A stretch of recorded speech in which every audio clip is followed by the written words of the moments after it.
வக்பு வாரிய சொத்துக்கள் ஏழை எளிய மக்களுக்கு கல்வி உணவு வழங்கிடவே இறைபணிக்காக கொடுத்திட்ட நன்கொடையான சொத்துக்கள் இந்த இஸ்லாம் சொத்துக்களை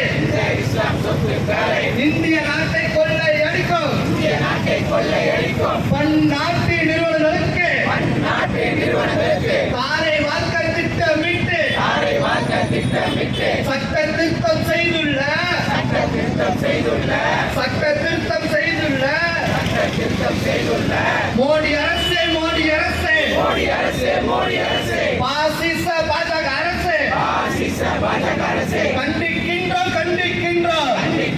கண்டிக்கின்றோம் வன்மையாக கண்டிக்கின்றோம் ரத்து செய் வக்பு சட்ட திருத்தத்தை ரத்து செய் என்று சொல்லி ஆர்ப்பாட்டம் நாடு தழுவிய ஆர்ப்பாட்டம் கம்யூனிஸ்ட் கட்சியின் ஆர்ப்பாட்டம் வெல்லட்டும் கம்யூனிஸ்ட் கட்சியின் சார்பாக மனமார்ந்த நன்றிகளை தெரிவித்துக் கொள்கிறோம். வேறு எங்கும் எதிர்ப்பலைகள் கிளம்பாத நிலையிலும் தமிழ்நாடு அரசியலமைப்பு சட்டத்தை பாதுகாப்பதற்காகவும் நம்முடைய சகோதரர்கள் உரிமைகளை பாதுகாப்பதற்காகவும் இந்த போராட்டங்களை முன்னெடுத்துள்ளோம். தொடர்ச்சியாக இந்த சட்ட திருத்தம் திரும்ப பெறும் வரை இந்த போராட்டம் தொடர்ந்து கொண்டே இருக்கும். வக்ஃப் வாரியம் என்பது நூற்றாண்டு கால வரலாறு கொண்ட அமைப்பாக உள்ளது.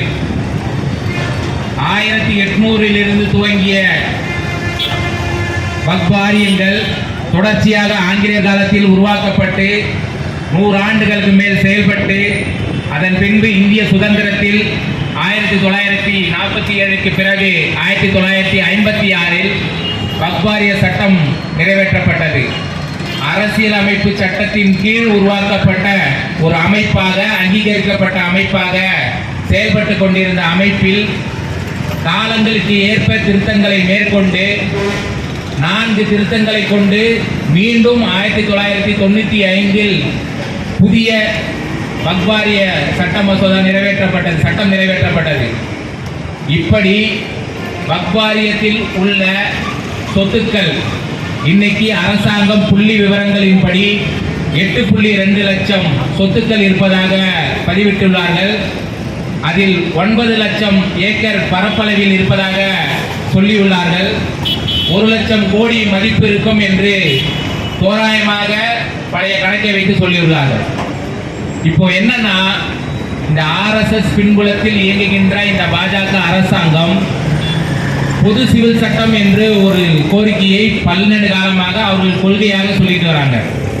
நீ மொத்தமாகவே எல்லாருக்கும் ஒரே சட்டம்னு ஒன்று எடுத்துட்டு வர்றதுக்காக முயற்சி பண்ணிட்டு இருக்கிற காலகட்டத்தில் முஸ்லிம்களுக்கான சட்டத்தில் திருத்தத்தை மேற்கொண்டு அதில் இருக்கிறதுல தன்பால் அந்த சொத்துக்களை தனி மனித சுதந்திரத்திலும் மத சுதந்திரத்திலும் கை வைக்கக்கூடாது என்று இந்திய அரசியல் சட்டத்திலே தெளிவாக குறிப்பிடப்பட்டிருக்கிறது. ஆனால் இன்றைக்கு ஆட்சியில் இருப்பவர்கள் அரசியல் சட்டத்தை மதிப்பதில்லை. அரசியல் சட்டத்தை மாநில நிர்வாக குழு சார்பில் என்னுடைய வாழ்த்துக்களையும் வணக்கங்களை தெரிவித்துக் கொள்கிறேன். இந்திய கம்யூனிஸ்ட் கட்சி ஒன்றிய அரசுடைய இந்த சட்ட திருத்தத்தை கடுமையாக கண்டிக்கிறது. இந்த சட்ட திருத்தம் எவ்வளவு மோசமானது, இஸ்லாமிய மக்களுக்கு எதிராக உள்ளது, அடிப்படையான அரசியல் சட்ட கோட்பாட்டுக்கு எதிராக இருக்கிறது, நம்முடைய நாட்டின் ஒற்றுமை ஒருமைப்பாட்டிற்கு எதிராக இருக்கிறது, மத நல்லிணக்கத்திற்கு எதிராக இருக்கிறது என்பதை பற்றியெல்லாம் எனக்கு முன்பாக பேசிய அருமை தோழர் வெங்கடேஷ் அவர்களும் தோழர் மூர்த்தி அவர்களும் நம்முடைய உதயகுமார் அவர்கள் மிக சிறப்பாக எடுத்துக் கூறியிருக்கிறார்கள். பிஜேபி ஆர்எஸ்எஸ் ஒரு தெளிவான சித்தாந்தம் இருக்கிறது. அது மிக மோசமான ஒரு சித்தாந்தமாகும். இந்தியாவை மத ரீதியாக துண்டாடக்கூடிய ஒரு சித்தாந்தமாகும். இந்தியாவை இந்து ராஷ்டிரா மாற்ற வேண்டும் என்பதுதான் ஆர்எஸ்எஸ் பிஜேபியோட நோக்கம். இந்தியாவை இந்து ராஷ்டிரா என்று இதுவரை அறிவிக்கவில்லை. ஆனால் அதை அறிவிப்பதற்கான எல்லா விதமான நடவடிக்கைகளையும் மோடி அரசாங்கம் எடுத்துக் கொண்டிருக்கிறது. எனவே இந்த நாட்டில் இந்தியாவில் 3 உள்நாட்டு எதிரிகள் இருக்கிறார்கள், இன்டர்னல் எனிமீஸ் இருக்கிறார்கள் சொல்லி கோல்வார்க்கர் தன்னுடைய சிந்தனை பத்திலே குறிப்பிட்டார். அந்த 3 எதிரிகள் யார் என்று சொன்னால் முஸ்லிம்கள், கிறிஸ்தவர்கள், கம்யூனிஸ்டுகள். நாமளும் இந்த நாட்டுக்கு எதிரியா? நம்மளும் அந்நிய சித்தாந்தமா? எனவே நாமளும் இந்த நாட்டுக்கு எதிரின்னு சொல்லி RSS உடைய தலைவராக இருந்த, RSS உடைய சிந்தனை குருவாக இருந்த, சித்தாந்த குருவாக இருந்த கோல்வார்க்கர் கூறியிருக்கின்றார். எனவே இந்தியாவுடைய முக்கியமான உள்நாட்டு எதிரி முஸ்லீம், அதுக்கடுத்து கிறிஸ்தவர்கள், அதுக்கடுத்து கம்யூனிஸ்டுகள். நாங்கெல்லாம் கேட்கிறோம், நீங்க தேசபக்த திலகம் சுதந்திர போராட்டம் பங்கேற்ற வரலாறு ஏதாச்சும் உண்டா? பிஜேபி RSSக்கு RSS தகவலுக்கு உண்டா? சிறைக்கு சென்று மன்னிப்பு கோரியவர் தான் நம்முடைய சாவர்கர் அவர்கள். குருவி குழுவா பறந்து இருக்காங்களா சொல்லி தலையடி கொடுத்துருக்காங்க. புல்புல் பறவை மூலமாக அவருடைய தோல்ல ஏறி அவர் அவ்வப்பொழுது வந்தாருன்னு சொல்லி ஆரம்பத்தையில கொடுத்துருக்காங்க. இதை பார்க்கிறாங்க, பல முறை மன்னிப்பு கோரியவர் தான் சாவர்கர் அவர்கள். இன்றைக்கு இந்தியாவை பிளவுபடுத்துகிற வகையில் முஸ்லிம்களுக்கு எதிராக இந்த சட்டத்திட்டத்தை கொண்டு வருகின்ற பொழுது பல்வேறு கருத்துக்கள் நாடாளுமன்றத்தில் பாதிக்கப்பட்டுள்ளது. குறிப்பாக அரசு தரப்புல ஏற்கனவே பேசுறது போல 5 ஆண்டுகள் பிஜேபியில உறுப்பினர் இருக்கவங்க, அதாவது 5 ஆண்டுகள் முஸ்லீமா இருக்கக்கூடியவங்க தான் இதுக்கு மக்பூ வாரியத்துக்கு நிதி கொடுக்கணும் என்று சொல்லி அவர் சொல்லிருக்காங்க. நாங்க என்ன கேட்கிறோம்னாக்க, பிஜேபிக்கு நிதி கொடுக்கணும்னாக்க 5 ஆண்டுகள் பிஜேபியில உறுப்பினர் இருக்கணும், ஒரு சட்டத்திட்டத்தை கொடுத்து தயாரிங்க நாங்க கேட்கிறோம். அதாவது முஸ்லிம்களுடைய மக்பூ வாரியத்துக்கு சாதாரண ஏழை மக்களுக்கு உதவி செய்யறதுக்கு 5 ஆண்டுகள் முஸ்லீமா இருக்கணும்னு சொல்லி நீங்க சொன்னீங்கன்னாக்க, பிஜேபிக்கு நிதி கொடுக்கணும்னாக்க அல்ல RSS நிதி கொடுக்கணும்னாக்க 5 ஆண்டுகள் பிஜேபியோ RSSலயோ அவர் உறுப்பினராக கொண்டு வந்தாங்க என்ன நிலைமை ஆகும்? ஏன்னா இதை பற்றி நீங்க சிந்திக்க வேண்டாமா? ஏன்னா முஸ்லீம் அமைப்புகளுக்கு யார் நிதி கொடுக்குறாங்க அது பேர் நோக்கம். அதுக்கிட்ட என்னன்னாக்க முஸ்லீம்களுடைய சொத்துக்களை பறிக்க வேண்டும் என்பதுதான். இன்னைக்கு ஒரு தவறு செய்தால் சட்ட ரீதியாக நடவடிக்கை எடுக்கணும். யாரா இருந்தாலும் சட்ட ரீதியாக நடவடிக்கை எடுக்கணும். நீதிமன்றம் இருக்கு, அரசு சட்டம் அதான் வழங்கியிருக்கு. ஆனால் உத்தரப்பிரதேச மத்திய பிரதேசம் நடக்குது, முஸ்லீம்கள் தவறு செய்திருக்காங்க பொய்யான குற்றச்சாட்டு வைத்து அந்த குற்றச்சாட்டை வைத்த உடனே என்ன பண்ணாங்க, அவங்களுடைய வீடுகளை இடிச்சு தள்ளுறாங்க. புல்டோசர் பாலிடிக்ஸ், அவங்களுடைய கடைகள் வந்து எடுத்து தள்ளுறாங்க. இது எப்படிப்பட்ட மோசமான போக்கு? அப்ப என்ன நோக்கம்னாக்க, முஸ்லிம்களுடைய சொத்தை அழித்து ஒழிக்க வேண்டும், அவர்கள் பொருளாதார ரீதியான அச்சுறுத்தலை உருவாக்க வேண்டும், அவர்களை நாட்டுடைய பிச்சைக்காரர்களாக மாற்ற வேண்டும் என்பது அடிப்படை நோக்கமே. அப்ப இந்தியாவில் அந்நியர்களாக இருக்கக்கூடிய இந்த நாட்டுடைய எதிரிகளாக இருக்கக்கூடிய முஸ்லிம்களை அப்புறப்படுத்த என்பதுதான். மூர்த்தி பேசினவர்கள் சொன்னார், தேசிய மக்கள் தொகை பதிவேடு, அதை கூட பார்த்தீங்கன்னா இந்த மக்கள் தொகை கணக்கேடு, இந்த அடிப்படையில் என்ன நினைக்கிறாங்க, இந்தியாவில் குடியேறிய அண்மையில குடியேறிய முஸ்லிம்கள் எல்லாம் நாடு கடத்தல் சொல்லிட்டு இருக்காங்க. மிக மோசமான ஒரு போக்கு. அதனாலதான் இவர் என்ன பண்றாங்க, மோடி அவர்கள் அமெரிக்காவில் இந்தியர்களை சட்டத்துக்கு விரோதமாக குடியேறல் சொல்லி டொனால்ட் ட்ரம்ப் ஆட்சி வந்த பிறகு கையிலையும் காலையும் விலங்கு போட்டு அங்கேதான் அனுப்புறான். மிக மோசமான மனிதர்களின் வீரர் உலகமே கண்டிக்குது. ஆனா மோடியும் அமித்ஷா கண்டிக்கவில்லை. இத்தனையா கைது செய்யப்பட்டு கையிலையும் காலையும் விலங்கு போட்டு அமெரிக்காவுடைய ராணுவ விமானங்கள் மூலமாக இந்தியாவுக்கு அனுப்பப்படுற பெரும்பாலும் யாருனாக்க ஒரு தமிழர் கூட நம்ம பார்க்கல. எல்லாம் பெரிய குஜராத்திகள், ராஜஸ்தான் உள்ளவங்க, இமாச்சல் பிரதேஷ் இந்த மாநிலத்தை சேர்ந்தவங்க தான். இருந்தாலும் இந்தியர்கள் இந்தியாவில் வேலை கிடைக்காம அந்த நாட்டை போனவங்க. ஏன்னா அவர்களுக்காக குறைவு நீ அனுப்பி வேண்டாம்னு சொல்ல, கையில விலங்கு போடாத, காலில் விலங்கு போடாத, குறைந்தபட்சம் ஒரு குறை உடனே நிறுத்த தயார் இல்லை. அதற்கு பிறகு அமெரிக்காவில் ஒரு பிரதமர் கூட டொனால்ட் ட்ரம்பை சந்தித்தார். இந்த கோரிக்கை வைத்தாரா, இந்தியர்களை இந்துக்களை அமல்படுத்தாத, அது எதுவும் முஸ்லீம்கள் கிடையாது, எல்லாருமே கிறிஸ்தவர்கள் கிடையாது, கைது செய்யப்பட்டு வந்தாலும் பார்த்தீங்கன்னாக்க இந்து மதத்திலே முன்னேறி சாதி சேர்ந்தா அதிகம். அவங்க தான் இந்தியா அமெரிக்காவுக்கு போயிருக்காங்க. அப்ப இந்து மதத்திலே முன்னேறிய சாதியை சேர்ந்தவர்கள் கைவிலங்கிட்டு கால் விளக்கிட்டு இந்தியாவுக்கு அனுப்பப்பட்ட பொழுது இந்துக்களுக்காக குரல் கொடுக்கக்கூடிய மோடியோ அமித்ஷாவோ ஏன் குரல் கொடுக்கவில்லை என்பதுதான் கேள்வி. அப்ப என்ன நோக்கம், தொடர்ந்து பார்த்தீங்கன்னாக்க முஸ்லீம்களை குறி வைப்பது, நாட்டுள்ள சாதாரண மக்களுக்கு அவங்க இந்துவா இருந்தாலும் யாரா இருந்தாலும் மனித உரிமை மீறல் நடத்தப்பட்டால் அவர்களை பற்றி அவைகளை பற்றி அவர்கள் கண்டுகொள்வதே இல்லை. அப்படிப்பட்ட ஒரு மோசமான போக்கில் தான் மோடி அரசாங்கம் செயல்பட்டுக் கொண்டிருக்கிறது. இதெல்லாம் மோடி அவருடைய செய்தி, அவருடைய நேற்று தான் ஒரு அஞ்சு பேட்டி, அதாவது செய்தி இன்னைக்கு எல்லா பத்திரிகையும் வந்திருக்கு. அதில் என்ன சொல்லியிருக்காங்க, முஸ்லீம் அடிப்படைவாதிகள் ஏழை எளிய முஸ்லீம் சொத்தெல்லாம் பறிச்சிட்டாங்க. அதை பறிச்ச சொத்தெல்லாம் நான் வந்து திரும்ப கொடுக்க போறோம். அதுக்காக வரலாற்று ரீதியான ஒரு சிறப்பான சட்டம் தான், சட்ட திட்டம் தான் இந்த சட்ட திட்டம் சொல்லியிருக்காங்க. அதே போலவே கிறிஸ்தவர்கள் சொத்தையெல்லாம் பறித்து விட்டார்கள். அதே போல இந்துக்களுடைய சொத்தெல்லாம் பறிச்சிருக்காங்க. சில இடங்களை பார்த்தீங்கன்னா குருத்துவாக்களுடைய சொத்துக்களை பறிச்சுட்டாங்க. ஏன்னா அப்படி அபகரிக்கப்பட்ட சொத்துலாம் திருப்பி கொடுக்கறதுக்காக தான் சட்டம் கொடுக்க சொல்றாங்க. அப்ப நாங்க என்ன கேட்கிறோம்னாக்க, தேவஸ்தானங்கள் ஏராளமான சொத்துக்களை அபகரிச்சு வச்சிருக்கு. இந்து அமைப்புகள் ஏராளமான சொத்துக்களை, மக்கள் சொத்துக்களை அபகரிச்சு வச்சிருக்காங்க. அந்த சொத்துக்களை திருப்பி கொடுக்க தயாரா? பிஜேபி பதில் சொல்லுமா? தமிழ்நாட்டில் பிஜேபி தலைவர் அண்ணாமலை பதில் சொல்லுவாரா? நேற்றைக்கு கூட இந்திய கம்யூனிஸ்ட் நம்முடைய மாநில பொதுச்செயலர், மாநில செயலாளர் முத்தரசு அவர்கள் தமிழ்நாடு முதலமைச்சரை சந்தித்து கோரிக்கை வழங்கியிருக்காங்க. மிகப்பெரிய கோட்டை நீக்கி பேரணி வந்து நடத்தப்பட்டது. என்ன பேரணி? கோயில் வழியில் குடியிருப்போருக்கு நீங்க அதிகமாக நீங்க வந்து வாடகை வசூல் பண்றீங்க. ஏற்கனவே இந்த வாடகை தான் வசூல் பண்ணணும். சதுரடி கணக்கு போட்டு வாடகை வசூல் பண்ணக்கூடாது. கோயில் வழியில் நீண்டகாலமாக குடியிருப்போருக்கு அந்த குடியிருப்புகளை பட்டா போட்டு கொடுக்க வேண்டும் என்பது கோரிக்கை. அண்ணாமலை குரல் கொடுக்க வேண்டியதானே? அந்த கோரிக்கை வச்சு போனவங்க யாரு? அது ஐயர்கள் இருக்காங்க, பிராமின்ஸ் இருக்காங்க, குருக்கள் இருக்காங்க, எல்லாருமே தான் இருக்காங்க. கோயில் வழியில் குடியிருக்கின்ற குருக்களுக்கு உரிமை இல்லையா? கோயில் வழியில் குடியிருக்கக்கூடிய பிராமணர்கள் உரிமை இல்லையா? இந்திய கம்யூனிஸ்ட் எல்லா இந்துக்களுக்காகவும் எல்லா மதத்தை சேர்ந்தவர்களுக்காகவும் அந்த கோயில் வழியில் குடியிருக்கக்கூடிய எல்லா மக்களுக்காக தான் போராடும், உழைப்பு மக்கள் தான் போராடும். அப்ப கோரிக்கை மனு அழைக்கிறோம். உண்மையில இந்துக்களுக்காக இருக்கக்கூடிய அரசு கட்சி பிஜேபி இருந்தா அண்ணாமலை குரல் கொடுக்கறல, ஏன் குரல் கொடுக்க மாட்டேங்கிறாரு? அப்ப இந்த வக்ஃப் போர்டு மூலமாக முஸ்லிம்கள் வந்து முஸ்லிம் அடிப்படைவாதிகள் கிறிஸ்தவர்கள் சொத்தை பறிக்கிறாங்க, குருக்காரர்கள் சொத்துக்கள் பறிக்கிறான்னு சொல்லக்கூடிய அண்ணாமலையும் மற்றவர்களும் இந்துக்களுடைய கோயில் மனையில குடியிருக்கக்கூடிய இந்துக்களுடைய உரிமையை பற்றி பேசுவது தயாராக கேள்வி. எனவே மோசமான போக்கு. அதே போல மோடி சொன்னார், இந்தியாவில் முஸ்லீம் அடிப்படைவாதிகள் தான் இந்தியாவை பிளவுபடுத்திட்டாங்க, பாகிஸ்தானை பிளவுபடுத்திட்டாங்க. இந்த அடிப்படைவாதிகள் சொன்னால் இந்தியா பிளவுபட்டிருக்காது. எனவே மக்கள் புரிந்து கொள்ள வேண்டும். இப்படிப்பட்ட பிளவுவாத சக்தியிலிருந்து நாட்டின் சொத்தை மீட்பதற்காக தான் நாங்கள் சட்ட திட்டத்தை கொண்டு வந்து சொல்லி மோடி சொல்றாங்க. இது அப்பட்டமான போய்.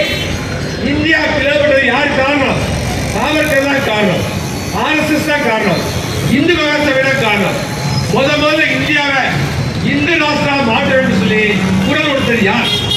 இந்தியாவை ஒரு முஸ்லீம் நாடா மாற்ற வேண்டும், பாகிஸ்தான் நாடு உருவாக்கப்பட வேண்டிய கோரிக்கை இந்திய மண்ணில் முதல்ல உருவாகல. பாகிஸ்தான் என்ற கோரிக்கை முதல்ல உருவாகல.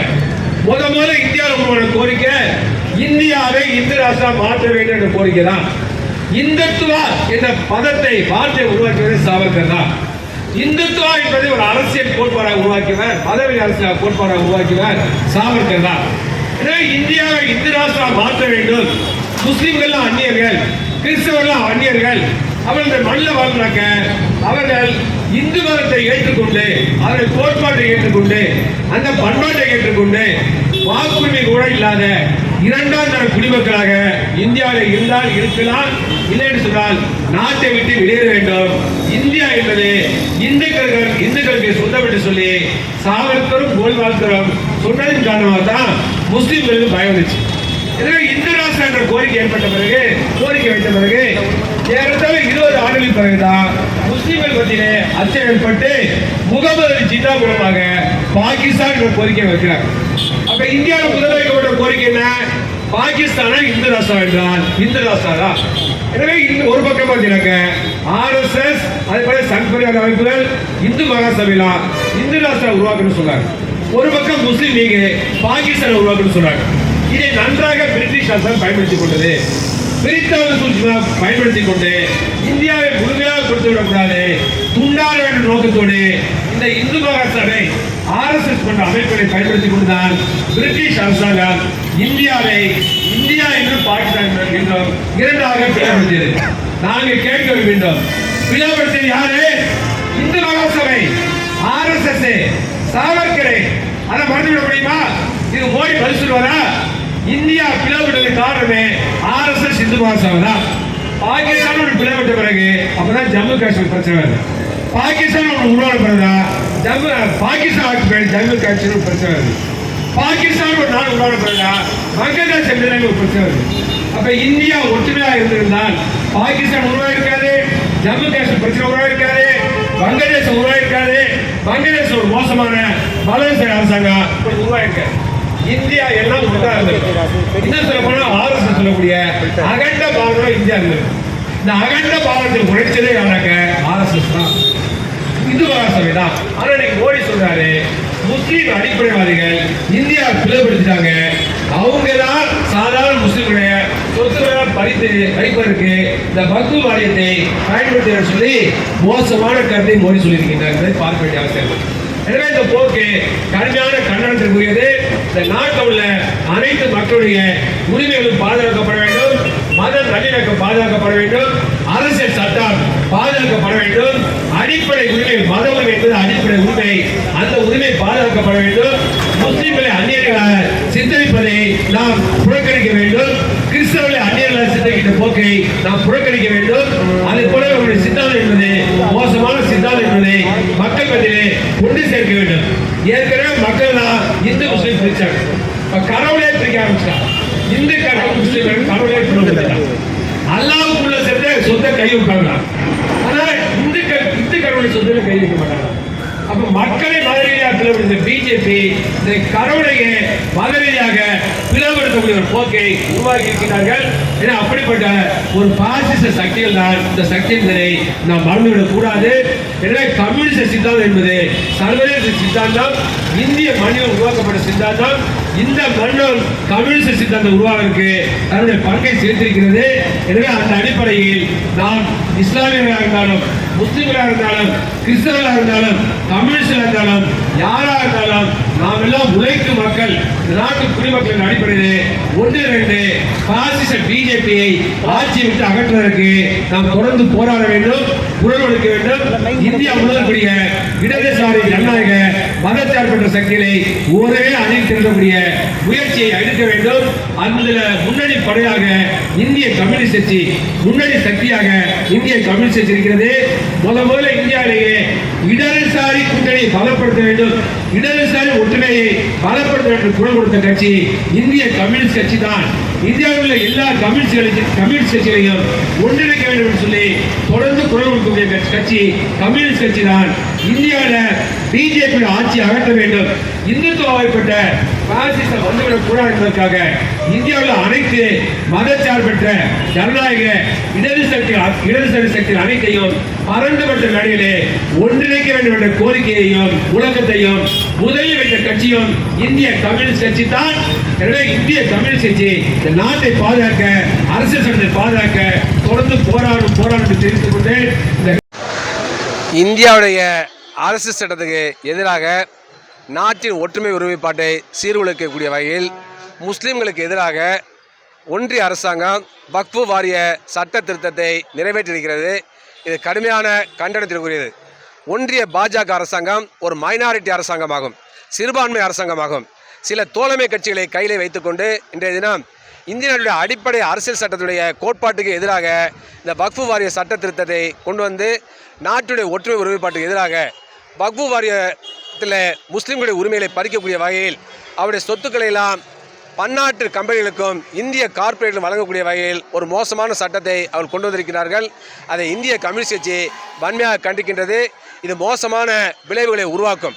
எப்படி சத்தீஸ்கரில் அங்கே இருக்கக்கூடிய மலைப்பகுதியில் இருக்கக்கூடிய இயற்கை வளங்களெல்லாம் பறிப்பதற்காக நக்சலைட்டுகள் என்று சொல்லி, மாவோயிஸ்டுகள் என்று சொல்லி சாதாரண மக்களை அங்கே இருக்கக்கூடிய பழங்குடிகளை சுட்டிக் கொள்கிறார்களோ அதே போலவே தான் இன்றைய தினம் முஸ்லீம்களுடைய வக்ஃப் வாரிய சொத்துக்களை எல்லாம் பன்னாட்டு கம்பெனிகளுக்கும் இந்திய பெருமுதலாளிகளுக்கும் பறிக்கக்கூடிய வகையில் அந்த சொத்துக்களை அபகரித்து வைத்திருக்கக்கூடிய நிறுவனங்களுக்கு உதவக்கூடிய வகையில் இந்த சட்டத்தை ஒன்றிய அரசு கொண்டு வந்திருக்கின்றது.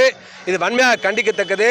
மக்களை மத ரீதியாக பிளவுபடுத்தக்கூடிய முயற்சி இதில் இருக்கின்றது. முஸ்லிம் மக்கள் மீது வெறுப்பை உருவாக்கக்கூடிய வகையில் ஒன்றிய பாஜக அரசும் மோடி அவர்களும் அமித்ஷா அவர்களும் தொடர்ந்து செயல்பட்டு கொண்டிருக்கின்றார்கள். இந்த முயற்சிகளை கண்டித்தும் இந்த சட்ட திருத்தத்தை உடனடியாக திரும்ப பெற வேண்டும் என வலியுறுத்தியும் நாட்டின் ஒற்றுமை ஒருமைப்பாட்டை பாதுகாக்க வேண்டும், அரசியல் சட்டத்தை பாதுகாக்க வேண்டும், மத நல்லிணக்கத்தை பாதுகாக்க வேண்டும் நோக்கத்தோடு இந்திய கம்யூனிஸ்ட் கட்சியுடைய தமிழ்நாடு மாநில குழுவின் சார்பில் தமிழ்நாடு முழுவதும் கண்டன ஆர்ப்பாட்டம் நடைபெற்றுக் கொண்டிருக்கின்றது. அந்த கண்டன ஆர்ப்பாட்டத்தின் ஒரு பகுதியாக வடசென்னை கம்யூனிஸ்ட் கட்சியின் சார்பாக இந்த கண்டன ஆர்ப்பாட்டத்தை நடத்தி கொண்டிருக்கின்றோம். மோடி அரசாங்கம் இந்த சட்டத்தை உடனடியாக திரும்ப பெறவிட்டால் அடுத்த கட்டமாக நாடு தழுவிய போராட்டங்களையும் இந்திய கம்யூனிஸ்ட் கட்சி தொடர்ந்து நடத்தும் என்பதை சமயத்திலே தெரிவித்துக் கொள்கின்றோம்.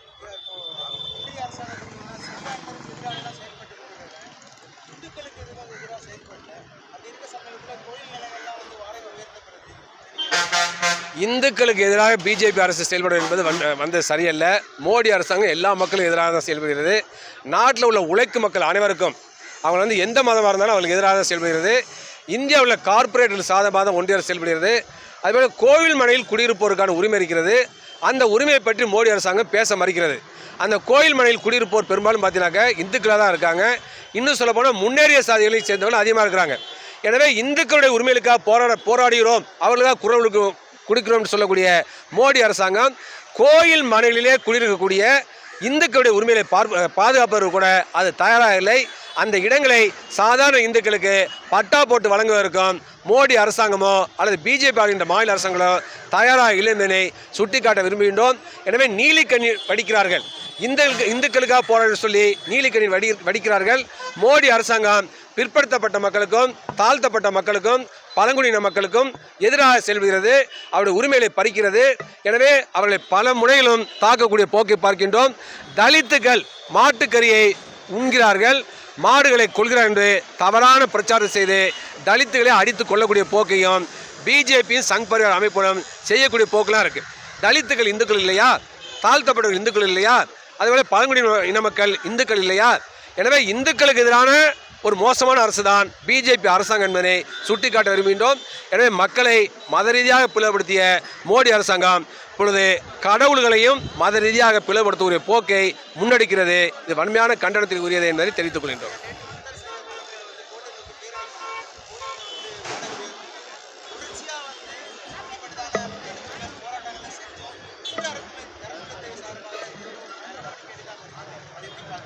இந்த நீண்ட காலமாக கோயில் மனையில் குடியிருப்போருடைய உரிமைகளுக்காக இந்திய கம்யூனிஸ்ட் கட்சி போராடுகிறது. தமிழ்நாடு கோயில் மனையில் குடியிருப்போர்களுக்காக ஒரு சங்கத்தை உருவாக்கி அந்த சங்கத்தின் வரை தொடர்ந்து போராடி வருகிறோம். சில வெற்றிகளை பெற்றிருக்கிறோம். கடந்த காலத்தில் கோயில் நிலங்களில் உழுதவர்களுக்கான உரிமையை இந்திய கம்யூனிஸ்ட் கட்சி போராடி பெற்றிருக்கிறது, போராடி இந்த உரிமையை நிலைநாட்டியிருக்கிறது.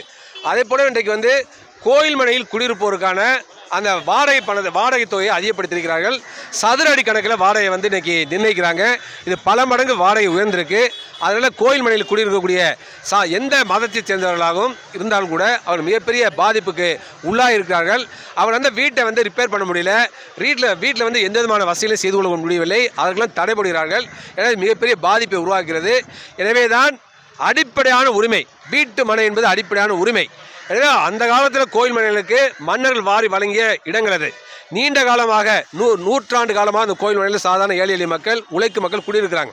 அவருடைய உரிமைகள் பாதுகாக்கப்பட வேண்டும். எனவே அந்த அடிப்படையில் தான் நேற்றைக்கு தோழர் முத்தரசன் அவர்கள் கலந்து கொண்ட அந்த கோயில் மனையில் குடியிருப்போர் சங்கத்தின் சார்பாக பிரம்மாண்டமான பேரணி சட்டமன்றத்தை நோக்கி கோட்டை நோக்கி பேரணி நடத்தப்பட்டது. அந்த பேரணி இறுதியில் நேரடியாக முதலமைச்சரை சந்தித்து மனு அளித்திருக்கிறார்கள். நிச்சயமாக மாண்பு தமிழ்நாடு முதலமைச்சர் அவர்கள் அந்த கோரிக்கைகளை பரிசீலிப்பார். அந்த கோரிக்கைகளுடைய நியாயத்தன்மை உணர்ந்து அந்த கோரிக்கைகளை அவர் தீர்த்து வைப்பார் என்று நாங்கள் நம்புகின்றோம். வறுமை கோட்டுக்கு கீழ் உள்ள அம்மாடிகளுக்கும் அதாடிகளுக்கும் வரிச்சலுகை வாரி தரும் ஏழைகளின் காவலாளியே